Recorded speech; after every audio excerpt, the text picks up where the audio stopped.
Hi, we're going to talk about what's going on with College Station ISD first grade students during the first 9 weeks in their math class. And this is actually part two of the what's going on in the first 9 weeks for first graders.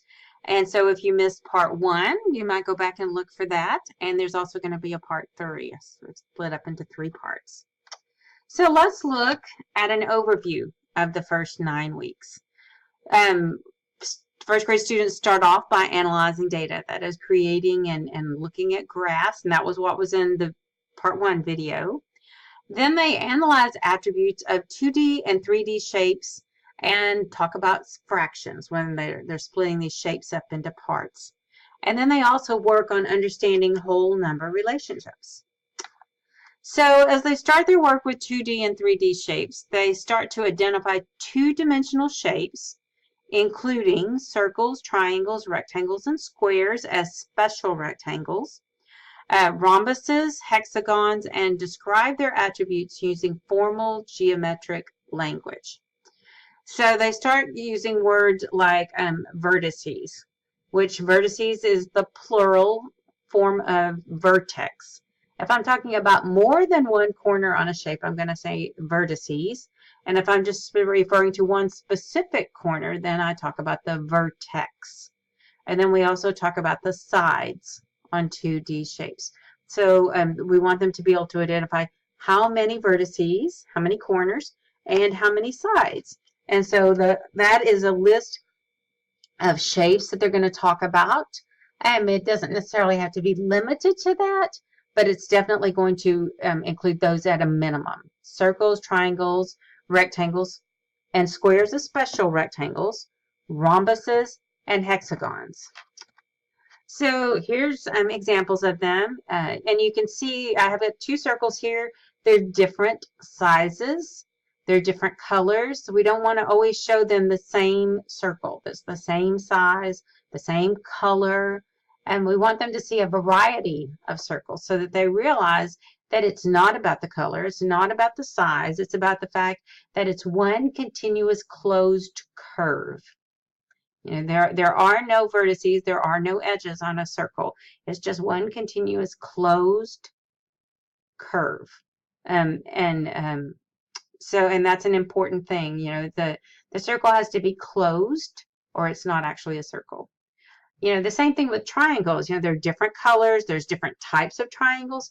They're oriented different ways. The blue one has the point going up. The orange one has the point going down. The red one is a right triangle. It could be an equilateral triangle where all the sides are equal, or it could be one that's not equilateral. The sides are different lengths. And so again, we don't want them to look at just one example of a triangle every single time, because then they get in their mind that that's the only way a triangle can look. So we want to show them different colors of triangles, different orientations of triangles, different sizes, different side lengths of triangles, so they understand that anything with exactly three vertices, exactly three corners, and exactly three sides is a triangle, no matter what color, what orientation, what size. A rhombus is a shape that we don't talk about a whole lot. Sometimes we refer to them as diamonds, but actually in math terms, it is a rhombus. If there's more than one, it can be referred to as a set of rhombi or a set of rhombuses. Either one can be the plural form. A rhombus has 4 sides of equal lengths and opposite angles are the same size. So let me say that one more time. A rhombus has 4 sides that are the same length and opposite angles are equal. So I didn't put one on here, but a square is technically also a rhombus because all the sides are the same length and opposite angles are equal. They're the same size. And again, we want to show them different orientations, different colors, different sizes, so they don't think that it has to look just one way. Hexagons, you know, they're the first one, the blue one, is a regular hexagon. The one that we see most commonly has 6 vertices and 6 sides, but any shape that has exactly 6 sides and exactly 6 vertices is a hexagon, whether it is a regular hexagon or an irregular hexagon. And down there we see rectangles. And the green one is what we normally think of as a rectangle with the two shorter and two longer sides. But the definition of a rectangle is actually a polygon, which means it's a closed shape with 4 right angles and 4 sides. And it says nothing about the length of the sides in the definition of a rectangle. And so a rectangle does not necessarily have 2 short sides and 2 long sides, because a square, the blue shape, actually fits that definition of a rectangle. It has 4 right angles and it has 4 sides. So a square is also a rectangle. And we say it is a special rectangle because all the sides are the same, and we give it a special name that's a little more specific. We also call it a square. But I could also call that blue shape a rectangle. It is a rectangle. So we want to make sure that our students understand that. We do not want to teach them that a rectangle has 2 short sides and 2 longer sides, because then they're going to have to unlearn that as they progress through higher geometry in subsequent grades. So we want them just to know that a rectangle has 4 right angles, and a lot of times with first graders, we just start talking about the fact that it has what we call straight corners, book corners. And it has 4 of those, and it has 4 sides. And it can be oriented any way. It doesn't have to always be turned the same way. And it can be different colors, different sizes, and the sides could be the same length, or we could have sides of different lengths on a rectangle. So then they also need to create 2-dimensional figures, including circles, triangles, rectangles, squares of special rectangles, rhombuses, and hexagons. So to create, and when it says to create, that means the students actually need to create them. So they can draw the shapes with a marker, a crayon, or etc. Another fun thing to do is to get out a cookie sheet or something that has edges that can contain a thin layer of sand or salt or shaving cream, and they can use their finger and they can draw shapes in the sand or in the salt or in the shaving cream. So that's something a little fun, maybe a little more messy, but fun. They can also create shapes by using spaghetti noodles, breaking them off and putting them together. They can use Play-Doh and create shapes. They could cut paper or tear paper. So just have fun. Let them make shapes with a lot of different things and investigate the shapes and their attributes. Then they need to be able to classify and sort regular and irregular 2D shapes based on those attributes using informal geometric language. And actually this one is using formal because it's got the word vertices, but they could it could say less than 6 corners or less than 6 vertices, exactly 6 corners or 6 vertices, or more than 6 corners or 6 vertices. And you see a variety of shapes, not just the regular polygons that we typically think of, but a lot of different shapes that they're going to work with. And they have to be able to count the vertices, count the corners on each shape, and decide which category should it go in. And you could change this up, less than 4 vertices, exactly 4 vertices, more than 4 vertices. Substitute different numbers in there. Instead of counting the vertices, they could count the sides and classify and sort shapes.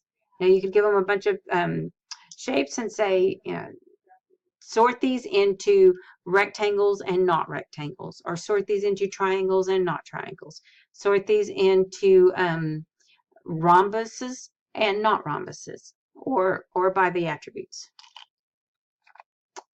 So they also need to work with some 3D shapes, such as spheres, cones, cylinders, rectangular prisms, and rectangular and prisms include cubes, triangular prisms, and describe their attributes using formal geometric language. And so again, a vertex is exactly 1 corner, but when we're talking about more than 1 corner, the plural of that is vertices. They also need to identify the face, which is the flat surface with straight edges, or an edge where 2 faces touch. And so you can see on this diagram, if I'm just talking about one corner, that's a vertex. If I'm talking about more than one corner, I use the word vertices. The edge is that straight line where two flat surfaces meet, and then just the flat surface is a face. And so they'll need to be able to look at a three-dimensional shape and count and tell you how many faces are there and how many vertices there are and how many edges. A great thing to use is a Kleenex box. Those are rectangular prisms, or a die is a cube. And rectangular prisms and cubes kind of have the same relationship as rectangles and squares. A rectangular prism has 6 sides and 12 edges, and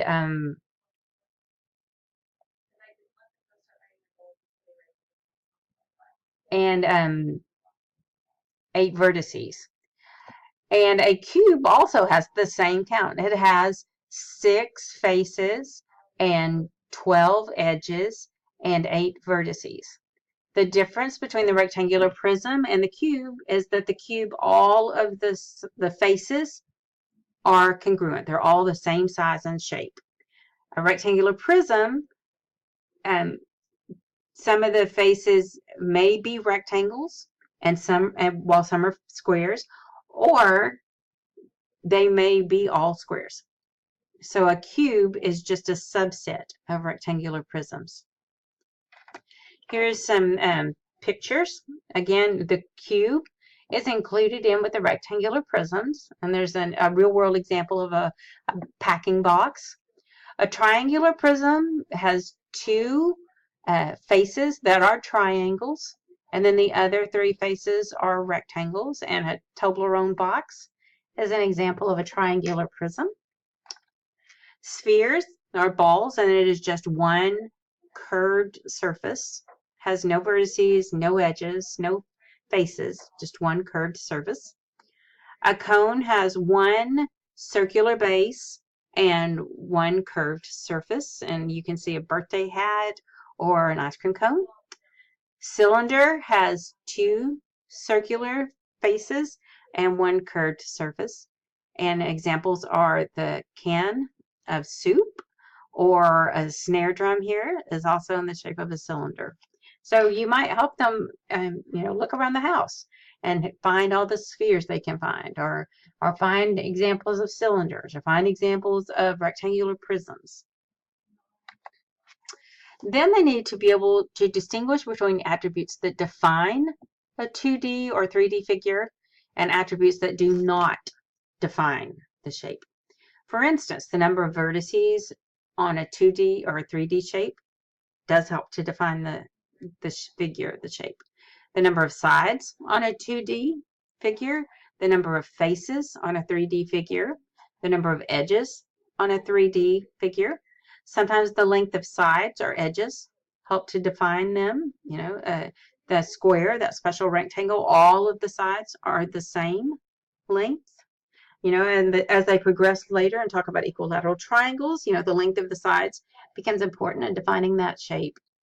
And later on, they'll also talk about the presence or absence of parallel lines and angles. Not in first grade, but it's coming. So we want them to get used to identifying shapes by critical attributes, because they're going to continue to do that with more and more complex ideas as they progress through school.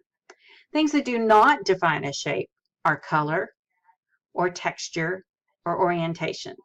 So we want to show them lots of different examples of shapes that are different colors, different textures, different orientations, so that they realize that even though it's pointed a different way, even though it's a different color, a different size, it could be a big triangle or a small triangle, as long as it's got that required number of vertices and the required number of sides, it fits the definition of that shape.